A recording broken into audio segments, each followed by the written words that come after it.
बिस्मिल्लाहिर्रहमानिर्रहीम। सबसे पहले तो मैं बज़्म रहमतुल लिल आलमीन का शुक्रिया अदा करता हूँ कि जिसने आपके साथ हम कलाम होने का मौका इनायत फरमाया। ये मेरे भाई, मेरे रुफ़ाका, मेरे दोस्त हैं, मेरे ही इलाके में मेरे साथ रहते हैं और आपके इल्म में ये बात होनी चाहिए कि दिफाए सहाबा के लिए अल्लामा शहीद और हक नवाज जंगवी के मिशन में कोई फ़र्क नहीं था। आदम तारक के और अल्लामा शहीद के मिशन में कोई फ़र्क नहीं था। इसी तरह आज भी उनकी औलाद, मेरी मुराद मेरे बरादर मोहतरम मौलाना मुआविया आदम तारक है। आज भी हम इस मिशन के लिए यक ज़ुबान हैं, यक जान हैं। जान जा तो सकती है लेकिन अज़मत सहाबा के ऊपर समझौता नहीं हो सकता।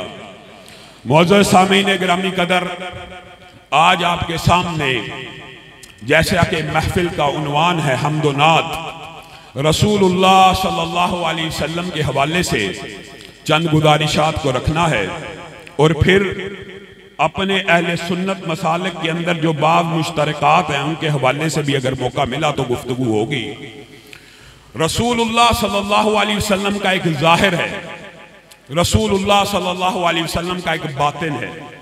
रसूलुल्लाह सल्लल्लाहु अलैहि वसल्लम का जो ज़ाहिर है, अहले सुन्नत का ये अकीदा है, वो भी सबसे आला है और जो बातिन है वो भी सबसे आला है। ज़ाहिर वज़ुहा का चेहरा, वल्लैल की जुल्फ, अलम नशरा का सीना,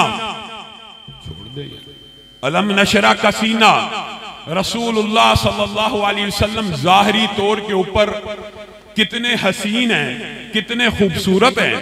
हजरत जाबिर बयान करते हैं कि मदीना की एक रात थी, फिजा में खुनकी भी मौजूद थी, लेकिन हवा में एक खुशबू भी फैली हुई थी कि फिजा मुअत्तर होती चली जाती थी। मैं चुपके से उठा, उस खुशबू का ताक़ुब करने लगा। वो खुशबू कहां से आ रही है? मैं उस खुशबू के ताक़ुब में चलना शुरू होता हूं। कुछ अरसा, कुछ वक्त गुजरता है, मैं अपने आप को मस्जिद नबवी के अंदर पाता हूं। क्या देखता हूं कि सामने आमिना के लाल दुर्रे यतीम सुर्ख रंग की चादर ओढ़े हुए मस्जिद नबवी के सहन में बैठे हैं। कहा, आपके चेहरे पे एक नजर पड़ी, आपके चेहरे पे एक नजर पड़ी, है मेरे नबी का ज़ाहिर है। अभी दूसरी नजर आसमान के चांद पर पड़ी और दिल से ये आवाज निकली, मिन वजहिकल मुनीर लकद नुवीरल कमर। आका, अगर चांद को भी हुस्न मिला तो आपके चेहरा पुर अनवार से मिला। ये नबी का ज़ाहिर है। उम्मे ऐमन बयान करती है, वो चमकता हुआ चांद था कि दमकता हुआ सूरज था। जब आया अपने साथ बरकतों को लेके आया और जब से गया है आंखें दीदार को तरसती हैं। ईमानदारी से बतलाइएगा, हुस्न यूसुफ का बड़ा तस्करा सुना। हुस्न यूसुफ के अंदर हमने इस बात को पढ़ा, सब जानते हैं कि यूसुफ के चेहरे के ऊपर औरतों की नजर पड़ी और नजर टिक गई और हाथ के ऊपर छुरियों को चला लिया। एक हदीस का तालिब इल्म होने के नाते से मैं आपके सामने ये बात रखना चाहता हूं कि आज तक रसूलुल्लाह सल्लल्लाहु अलैहि वसल्लम के हुस्न के जितने भी तस्करे अहादीस में मिलते हैं, उठाइए, उनमें से एक नजर आपको ऐसी नहीं मिलेगी कि जो नबी के चेहरे पे पड़ी और टिक गई। हुस्न ऐसा है कि नबी के चेहरे पे पड़ी और झुक गई और झुक गई। और सिर्फ हुस्न ऐसा है, सिर्फ ज़ाहिर ऐसा है, सिर्फ ज़ाहिर। अभी बातिन की बात नहीं है। सुमामा यमामा का गवर्नर है, मस्जिद नबवी के पिलरों के साथ, सतून के साथ बांधा हुआ। आका कह रहे हैं, गुफ्तगू हो रही है, आप सब इस हदीस को जानते होंगे, इल्मी मजमा है। रसूलुल्लाह सल्लल्लाहु अलैहि वसल्लम सुमामा से कहते हैं, अगर ऐसा हुआ, ऐसा हुआ। वो आगे जवाब में जो अल्फाज कहते हैं हम वो जिसारत भी नहीं कर सकते। रसूलुल्लाह सल्लल्लाहु अलैहि वसल्लम ने कहा, सुमामा इतनी नफरत? अपने दुश्मन को एक नजर उठा के तो देख ले, अगर मैं तेरा दुश्मन ही सही, तू मुझे धमकियां ही चाहे दे रहा है, अपने दुश्मन को एक नजर उठा के तो देख ले, फिर वो अल्फाज कहे। रसूलुल्लाह ने कहा जा सुमामा तुझे आजाद किया। अब सुमामा खुद बयान करते हैं, रसूलुल्लाह सल्लल्लाहु अलैहि वसल्लम ने आजाद कर दिया। दिल में यह ख्याल आया कि यह शख्स एक निगाह चेहरे पे डालने ही का तो मुतालबा कर रहा है, इसमें क्या चंबे की बात है। कहा फिर नजरों को उठाया, बताइए कायनात के अंदर इतना मुबारक, इतना खूबसूरत, इतना नूरानी चेहरा कौन हो सकता है। सुमामा कहते हैं चेहरे पर नजर पड़ी, बस एक निगाह पे ठहरा है फैसला दिल का। कहा आजाद तो हो चुका था, कदम तेजी से मदीना की सरहदों की तरफ भागना शुरू हो गए। जितनी तेजी से सरहद पे पहुंचा था, दुगनी तेजी से वापस पलटा, दौड़ता हुआ आया। आका ने कहा सुमामा हमने तो तुझे आजाद कर दिया, वापस क्या लेने आया है। कहा अपना बना के छोड़ दिया, क्या असीरी है क्या रिहाई है। आका आपके चेहरे को देखकर इस बात पे ईमान लेके आता हूं कि यह चेहरा किसी झूठे का चेहरा नहीं हो सकता। यह नबी का जाहिर है, अहले सुन्नत के तीनों मसालक का, अहले हदीस का, देवबंद का, बरेलवी का यह अकीदा है, यह कायनात का सबसे खूबसूरत चेहरा है कि नहीं। अकीदा अकीदा है। अगर चेहरा सबसे खूबसूरत मानते हो, जानते हो, तो जाहिर का हुलिया भी नहीं अपनाया। कितने ही भाई बैठे हैं, हर रोज सुबह उठते हैं, सुन्नत रसूल को ज़िबा कर देते हैं, और अकीदा यह है कि रसूलुल्लाह का चेहरा सबसे खूबसूरत है। अगर चेहरा सबसे खूबसूरत है तो उसके जाहिर को भी अपनाना चाहिए। अगर हुलिया सबसे खूबसूरत है तो उनके जाहिर को भी अपनाना चाहिए।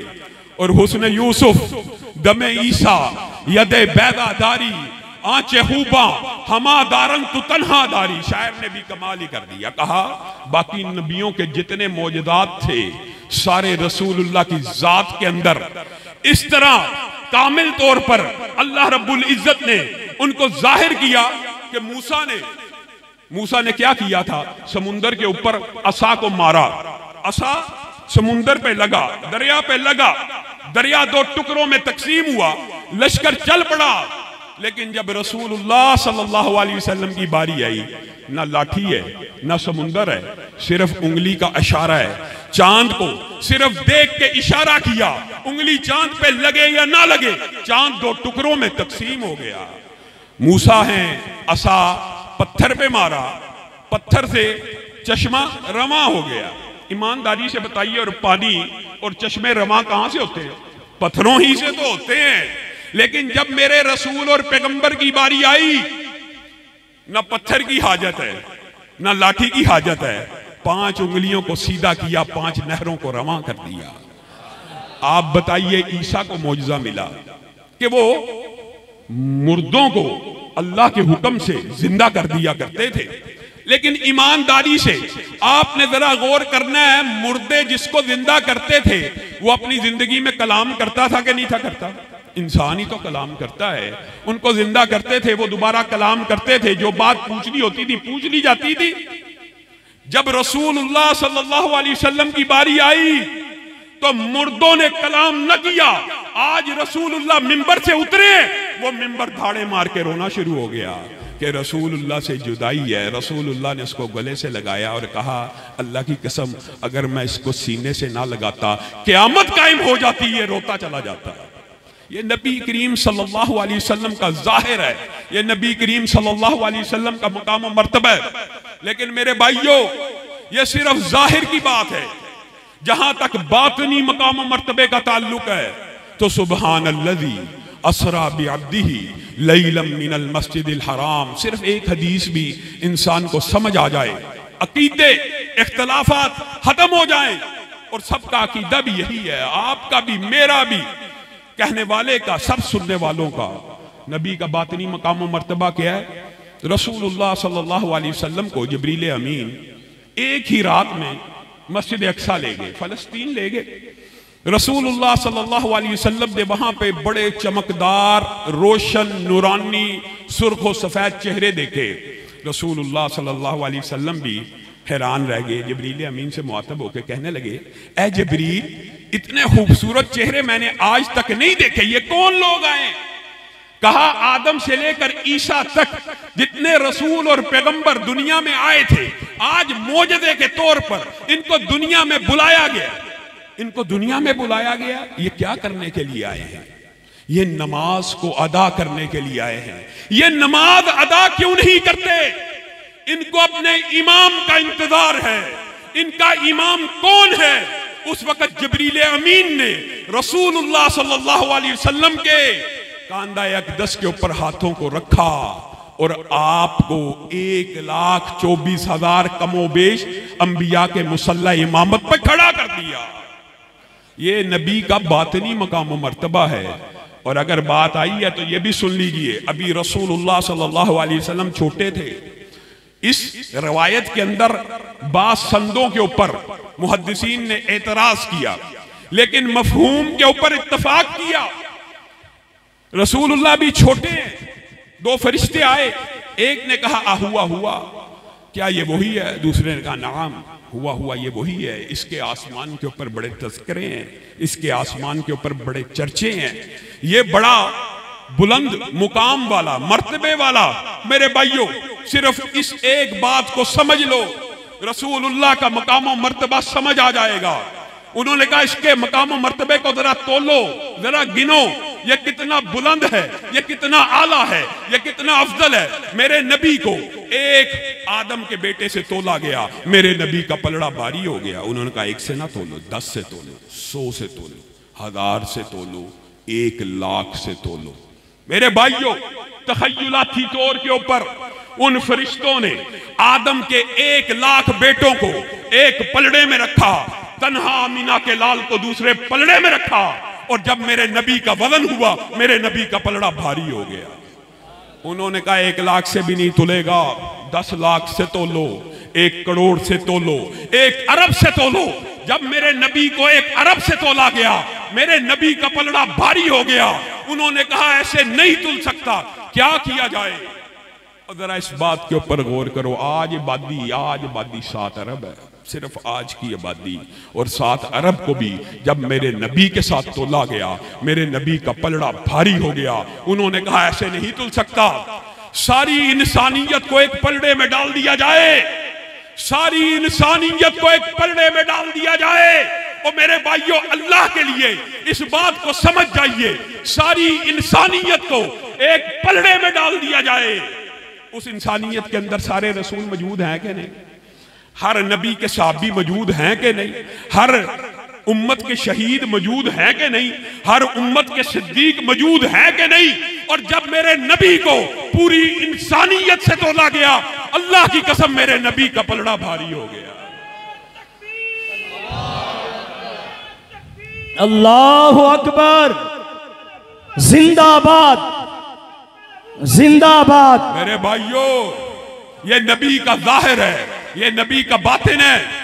आज मैं आप लोगों की तवस्सुत से उन मुनकिरीन हदीस को भी मुखातिब करना चाहता हूं जो कहते हैं नबी की जात भी आला है, नबी का जाहिर भी आला है, नबी का बातिन भी आला है, लेकिन बात नबी की आला नहीं है। सुभान अल्लाह। इनकारे हदीस के नए नए मुगालते, इनकारे हदीस के नए नए चक्कर असरे हादर में गांधी साहब ने इनकारे हदीस के सरहेल का जो किरदार अदा किया, आपका और हमारा अकीदा तो ये था, वमा यंतिकु अनिल हवा इन हुवा इल्ला वह्यु यूहा। रसूलुल्लाह अपनी मर्जी से बोलते ही नहीं, जब भी बोलते हैं अल्लाह के हुक्म से बोलते हैं। हमारा अकीदा है कि नहीं अहले सुन्नत का? अब बताइए, गांधी साहब लोगों को ये वसवसा डालते हैं, इनकारे हदीस करने वाले जितने भी लोग हैं, लोगों को ये वसवसा डालते हैं कि एक रसूलुल्लाह की बशरी जिंदगी है, एक रसूलुल्लाह की नबवी जिंदगी है। अगर ये तकसीम जिस तरह वो चाहते हैं कर दी जाए, अगर जिस तरह वो चाहते हैं, तो कौन फैसला करेगा ये रसूलुल्लाह का फरमान नबवी है कि बशरी, ये रसूलुल्लाह का कौल नबवी है कि बशरी?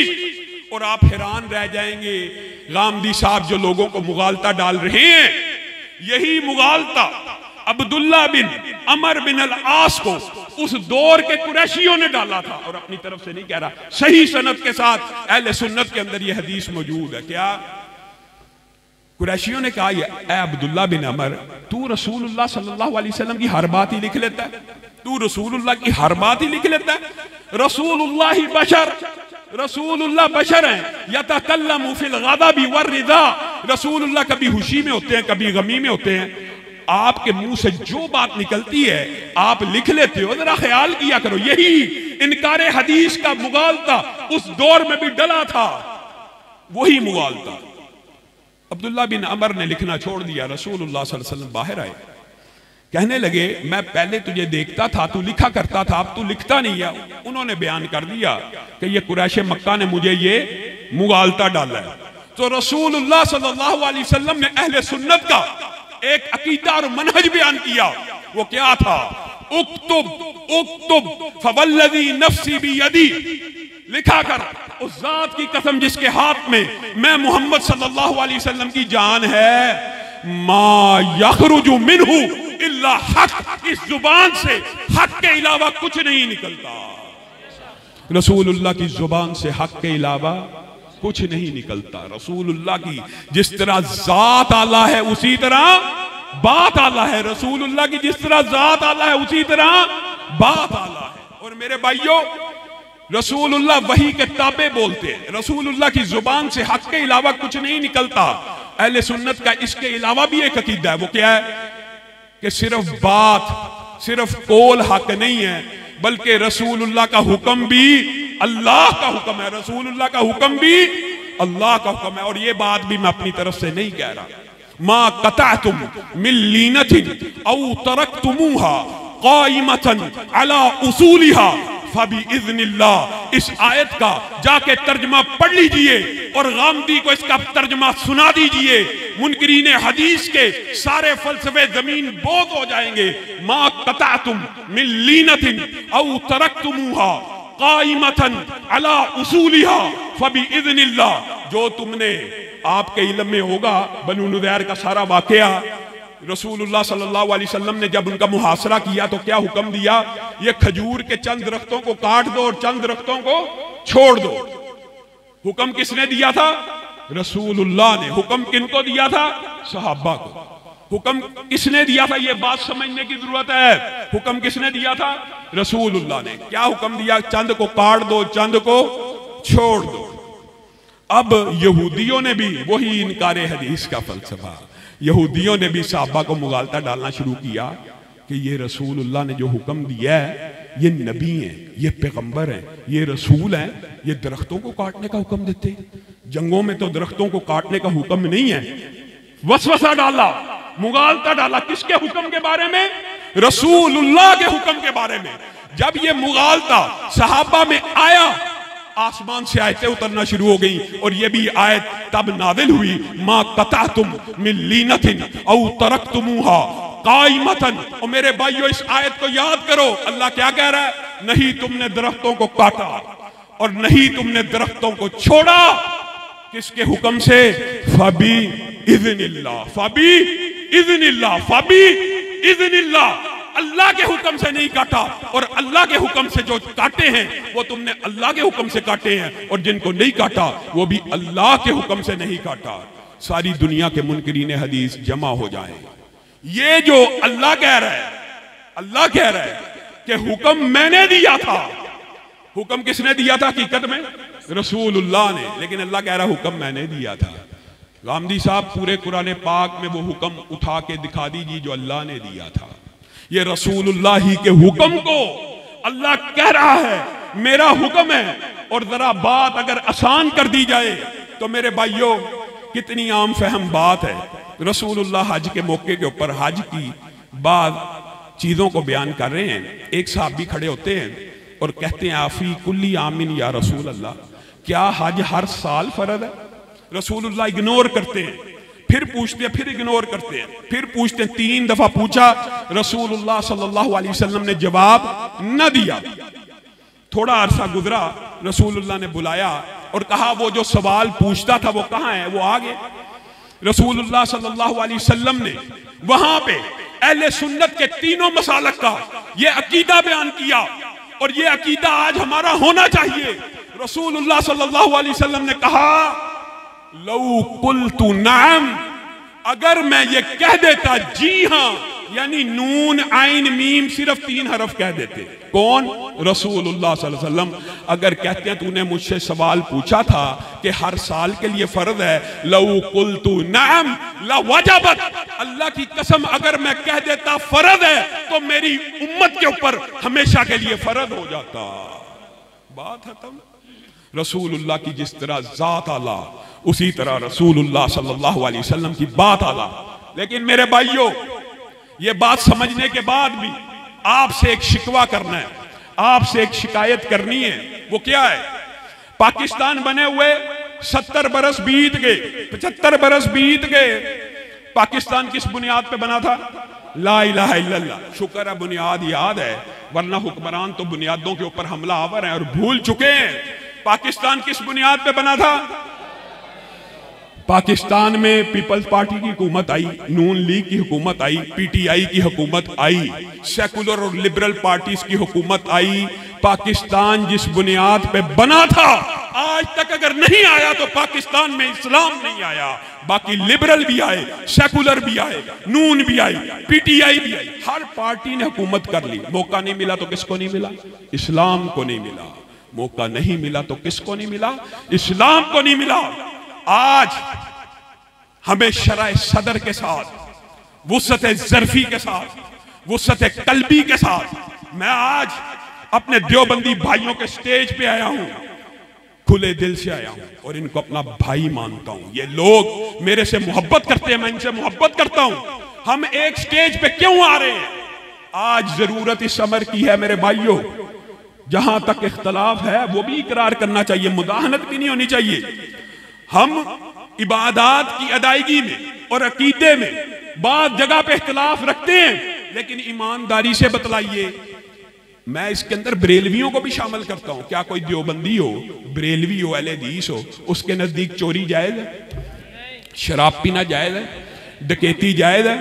जना जायज है? सूद जायज है? बताइए, जो मुआशरती मामलात हैं जो आपको दिन और रात फेस करने पड़ते हैं, रिश्वत जायज है? बेहयाई जायज है? बेपर्दगी जायज है? मुआमलात जितने भी हैं वो सारे इत्तफाकी हैं, वो सारे मुश्तरकात में शामिल हैं। ये आपको इस सेकुलर लोगों ने प्रोपेगेंडा डाला हुआ, ये जी एक दूसरे के पीछे नमाज नहीं पढ़ते, ये आपको सिर्फ एक मुगालता और वसवसा डाला जाता है। अगर हम एक दूसरे के पीछे नमाज पढ़ेंगे तो क्या ये फिर हमें वोट दे देंगे? ये ऐसे बेईमान है, फिर भी नहीं देंगे। अगर हम एक स्टेज पे बैठेंगे, ये हमें वोट देंगे? सेकुलर और लिबरल नहीं देंगे। ये आपके वोटों के ऊपर डाका डाल के हुकूमतें तो बनाते हैं, फिर जब इनकी हुकूमतें आती हैं, ये खिलाफे इस्लाम ट्रांसजेंडर बिल को पास करते हैं। तीनों पार्टी ये जो ट्रांसजेंडर बिल है, इस एक्ट की मंजूरी के अंदर शामिल है। अयाज सादक ने आखिरी इजलास में पेश किया, शीरी मिजारी इसकी स्पोक्समैन है, नवीद कमर इसको पेश करने वाले हैं। अफसोस और दुख आपको तो ये भड़काया जाता है जी इनके इख्तलाफात हैं, सारे मामलात हमारे मुश्तरक हैं। हदूदुल्लाह के निफाज के ऊपर कोई इख्तलाफ है नहीं। हम भी चाहते हैं कि शरी हद नाफिज हो जाए, देवबंद भी चाहते हैं, बरेलवी भी चाहते हैं, हम तीनों चाहते हैं कि मुल्क के अंदर से बेहयाई खत्म हो, ये फहाशी और उरियानी के जो बोर्ड है ये खत्म कर दिए जाएं, ये ट्रांसजेंडर बिल खत्म कर दिया जाए।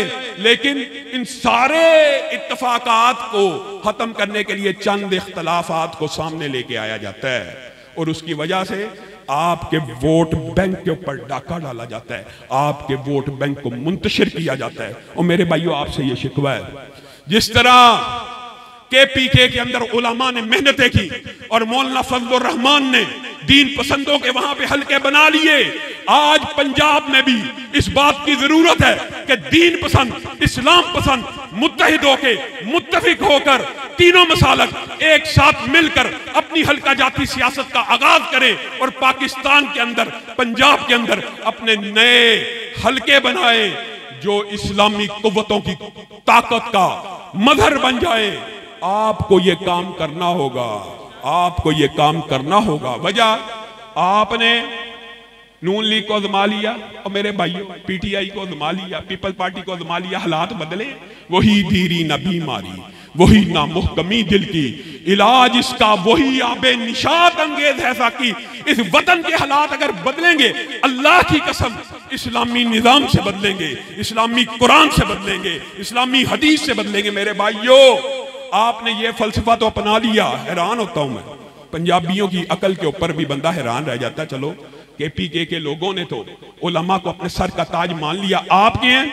आप कहते हैं जी मौलवी सिर्फ मस्जिद का, सिर्फ मिंबर रसूल का वारस तो है, मौलवी मिंबर रसूल का वारस तो है, लेकिन तख्ते रसूल का वारस नहीं है। सुभान अल्लाह, ये पंजाबियों की कुल अकल है। और आप ये कहते हैं कि मिंबर रसूल के ऊपर नेक आदमी होना चाहिए, मुत्तकी आदमी होना चाहिए। चलो ये भी अच्छी बात है, इतनी सोच तो मौजूद है कि मिंबर रसूल का जो वारस है वो नेक और मुत्तकी हो। मेरे भाइयों, लेकिन ये सोच जब जाती है दूसरी तरफ, मिंबर रसूल का वारिस तो नेक और मुत्तकी हो, लेकिन तख्ते रसूल का वारिस चाहे चोर हो, चाहे लुटेरा हो, चाहे जानी हो, चाहे शराबी हो, आपकी गैरत गवारा कर लेती है। अजीब बात है। रसूलुल्लाह सल्लल्लाहु अलैहि वसल्लम जब दुनिया से गए हैं, अपने मुसल्ले के ऊपर, अपने तख्त के ऊपर, अपनी रियासत के ऊपर, अपनी सियासत के ऊपर किसको बिठा के गए हैं? हजरत अबू बकर को बिठा के गए हैं, हजरत अबू बकर को बिठा के गए हैं, हजरत अबू बकर को बिठा के गए हैं। इससे यह बात साबित होती है कि जो मिंबर रसूल का वारिस है वही तख्ते रसूल का वारिस है। और दूसरा मसला यहां से यह साबित होता है कि तख्ते रसूल का जो वारिस हो वो कम से कम 5 नमाजों की जमात के साथ इमामत करने वाला हो। हजरत अबू बकर इमाम थे या मुक्तदी थे? रसूलुल्लाह के तख्त के वारिस बने, 5 वक्त की नमाज जमात से पढ़ाते थे या पढ़ते थे? पढ़ाते थे। खुतबा खुद देते थे या सुनते थे? तो इस्लामी रियासत का हकीकी मानों में, इस्लामी रियासत का रसूलुल्लाह के तख्त का वारिस वही होना चाहिए जो 5 वक्त की नमाजों की इमामत करवा सकता हो, खुतबा आए उसका जुम्मे का खुतबा दे सकता हो। हमने मुगलों के बारे में बड़ी कहानियां पढ़ी, हम बड़े सगीर के माहौल में हैं, मुगलों के लाभ बहुत लिखा जाता है, लेकिन आप हैरान रह जाएंगे कि जब फजर की अजान होती थी वही जमात कराया करते थे, जब खुतबा होता था वही जुम्मा पढ़ाया करते थे। तो तख्ते रसूल का वारिस आपने रसूलुल्लाह की हदीस को छोड़ दिया, फरामोश कर दिया, इसलिए पंजाब के अंदर इस्लाम पसंदों के हलके नहीं बन सके। रसूलुल्लाह सल्लल्लाहु अलैहि वसल्लम ने कहा था, मेरे सियासी, अब ये बात जरा गौर से सुननी है कि बनी इस्राइल के अंदर उन नबियों के वारिस कौन हुआ करते थे? नबी, जो उनके सियासी वारिस भी हुआ करते थे। मेरी उम्मत में नबी नहीं आएगा, मेरी उम्मत में नबी नहीं आएगा, लेकिन मेरी उम्मत में उलमा आएंगे जो मेरे वारिस होंगे। अब बताइए, आपने भी रसूलुल्लाह को सिर्फ मस्जिद का इमाम मानना, दुख के साथ कहना पड़ता है, आपने रसूलुल्लाह को सिर्फ मस्जिद का इमाम माना, बाजार का ना माना, सियासत का ना माना, मामलात का ना माना, तख्त का ना माना, रियासत का ना माना। पाकिस्तान के हालात उस वक्त तक ठीक नहीं हो सकते जिस तरह मुआविया आजम तारक को हमने असेंबली में भेजा। पंजाब के अवाम अगर उलमा को असेंबली में नहीं भेजेंगे, इस वतन के हालात नहीं बदल सकते। आप सब वादा करें कि आने वाले इलेक्शन में इस्लामी जमातों का इत्तेहाद वजूद में आता है तो उसको वोट डालेंगे, उसको वोट डालेंगे, उसको सपोर्ट करेंगे। आप लोगों को वोट भी देते हैं, सपोर्ट भी करते हैं, नोट भी देते हैं। और मेरे भाइयों, अल्लाह की कसम, आप सब साथी, ये मेरे देवबंद रुफाका और मेरे बरेलवी भाई भी, अगर हम तीनों एक हो जाएं तो बताइए किसी की जुर्रत है ट्रांसजेंडर एक्ट को पास करके दिखाए? अभी भी अल्लाह के फजलो करम से आपने भी मेरे साथ वादा करना है, अभी भी अगर ट्रांसजेंडर एक्ट को मुस्तरद ना किया गया, आप सब साथी मेरे साथ इस ख़ियाबान अमीन रोड पे एहतजाज करने के लिए तैयार है? लामा साहब कदम बढ़ाओ, लामा साहब कदम बढ़ाओ, हाथों में हाथ दो, उलमा का साथ दो, हाथों में हाथ दो, हाथों में हाथ दो, अल्लामा का साथ दो, हाथों में हाथ दो। अल्लामा साहब कदम बढ़ाओ, नारे तकबीर, खत्मे नबूवत, दिफाए सहाबा उलमाए हक। मेरे भाइयों, रसूलुल्लाह सल्लल्लाहु अलैहि वसल्लम के नाम पे जो वतन हासिल किया गया, उसके अंदर इस्लाम के साथ ऐसी बेवफाइयां होंगी। किरतास के चेहरे पर शायर ने क्या खूब लिखा, किरतास के चेहरे पर एक लफ्ज लिखा मैंने, उस लफ्ज की खुशबू से किरतास मुअत्तर है, उस नाम की किरणों से हर चीज मुनव्वर है, वो नाम मुकम्मल है, वो नाम मोहम्मद है। और इसीलिए कहा था कि मोहम्मद से वफा तूने तो हम तेरे हैं। ये जहां चीज है क्या, लोह कलम तेरे हैं। अगर आप बेदार हो जाएं फिर टूट गिरेंगी जंजीरें और जिंदानों की हैर नहीं। ये दरिया झूम के उठे हैं, तिनको से न टाले जाएंगे। वाहिर दावाना अनिल हम्दुलिल्लाहि रब्बिल आलमीन।